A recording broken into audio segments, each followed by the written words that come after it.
अस्सलाम वालेकुम रहमतुल्लाहि बरकातुहू। कल 23 मार्च है और कल महंगाई के ख़िलाफ़ एक लॉन्ग मार्च साद हुसैन रिजवी की क़यादत में कराची में निकाला जाएगा।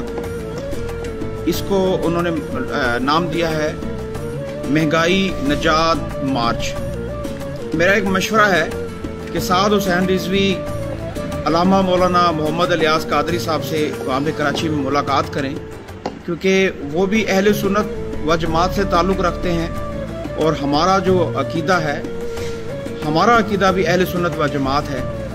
तो तमाम सुन्नियों को एक प्लेटफार्म पे इकट्ठे हो जाना चाहिए अगर आप इन चोरों को शिकस्त देना चाहते हैं। तो ये मीटिंग उनके लिए बड़ी फ़ायदेमंद रहेगी।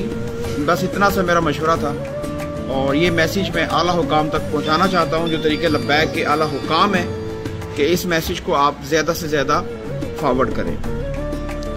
अब सियासत तो सब आपने देख लिया कि जो अदर जो पार्टियों के लोग हैं कि वो एक दूसरे से मुलाकातें कर रहे हैं और तमाम अपोजिशन एक हो चुकी है पीटीआई के ख़िलाफ़। पीटीआई की हुकूमत को ख़त्म करना चाहती है, गिराना चाहती है।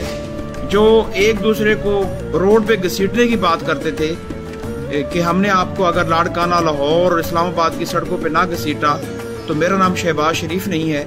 आज उनके साथ मिल बैठे हैं और सब इकट्ठे होके पीटीआई के ख़िलाफ़ जो है वो एहतजाज कर रहे हैं, रिकॉर्ड कर रहे हैं, अदम एतमाद लेके आ गए हैं। कौमी असम्बली में अदम एतमाद को जमा भी करवा दिया गया है।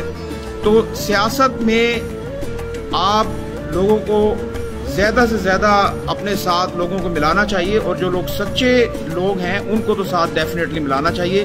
बाकी जो ये चोर सियासतदान हैं इनको अपने साथ शामिल बिल्कुल नहीं करना चाहिए। पहले भी मैंने एक मशवरा दिया था कि दावत सलामी एक ठंडी तार है और लब्बैक जो है वो एक गर्म तार है। अगर ठंडी तार को गर्म से अलग कर दिया जाए या गर्म को ठंडी से अलग कर दिया जाए तो बिजली फॉरवर्ड नहीं होती।